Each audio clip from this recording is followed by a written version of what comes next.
Hey everyone, excited to be back for this week's edition of Frequently Asked Questions for Commercial Real Estate. Coming to you live from my home office.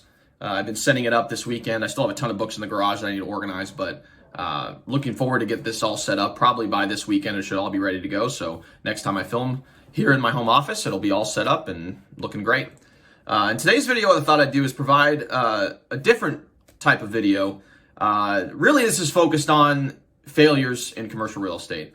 And the reason why I want to do this is because a lot of times people think, oh, you see all these people in real estate and they only show their successes. But today I thought I'd talk a little bit about one of the failures that I just recently experienced in my investing career. It has to do with a property that I had under contract, commercial property where the financing fell through and I had to back out of the contract. And it's one project that I put in a ton of work. I wrote like a 30-page business plan. Spent hours and hours and hours and hours on due diligence and really trying to get this thing off the ground. It was a development project. It would require a complete renovation of a building that had been vacant for quite some time. And unfortunately, about a week or so ago, maybe 2 weeks ago, the financing fell through and I wasn't able to bring it to the finish line, which was really unfortunate. But really what I thought I'd do today is provide with you 3 lessons that I learned from this experience and going forward, how you should approach facing failure in whatever you decide to do. So number one thing that I learned is to always be honest. Throughout the process, I was extremely candid with the listing agent. I was extremely candid with the owner. I just wanted to make sure that throughout the process, they were informed about what I was doing with the property. And then at the end, when the financing fell through, there was definitely something inside of me that says, gosh, there's got to be a way for me to get this done. There's got to be a way for me to get this done. And I could have technically dragged it along and kept it going, but at the end of the day, honesty is king, because you know what? Your reputation can be dashed like that. So in my case, I just had to be completely honest with the listing agent and realize that given the other terms that I had received from other banks, it was just going to stretch me too thin and it would put me in a bad position financially. And I didn't want to necessarily do that given what's going on in the world right now. So number one thing that I learned 100% is to be honest, be forthright, even when that honest conversation is very difficult. And for me, I put in a lot of work. I know the listing agent put in a lot of work and she was a big advocate for me. And that really was something that I truly appreciated from her and everyone involved. And it was really hard for me to have that conversation, but I needed to have it because you know what? People deserve to hear the truth. And like I said, reputation is king in anything you decide to do. So number one is be honest and forthright. Number 2 is be gracious. As I said before, the people involved in the transaction were extremely accommodating towards me. They were a big advocate towards me, in particular the listing agent. I wanted to make sure that she understood how much that meant to me as a person.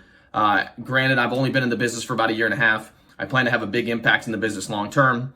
And I just wanted to show her that, listen, I really, truly am thankful for the fact that you really advocated for me. I really wanted to show my appreciation for everything that had been involved and everyone who helped me out, even the banker who would eventually, the bank that rejected me. They were so accommodating early on, telling me exactly what I needed to provide them. And it gave me an opportunity to really practice getting a deal under contract and moving forward with the deal. I had other people who helped me write the business plan to be able to open up this particular business concept. Same exact thing. Very, very gracious with their time. And I really appreciate every single one of those individuals for helping me along the journey. So number 2 is to always be gracious, even in defeat, because at the end of the day, you're not always going to be down. You can constantly get back up. And over time, things will work out. And then finally, number 3, which was related to what I just said right now, is to be committed. This is by far not going to be the last time that I pursue a commercial property. Like I said, long term, I want to have a big impact in the commercial space, and that requires me to move forward and try to put a lot of properties under contract and eventually close on those properties.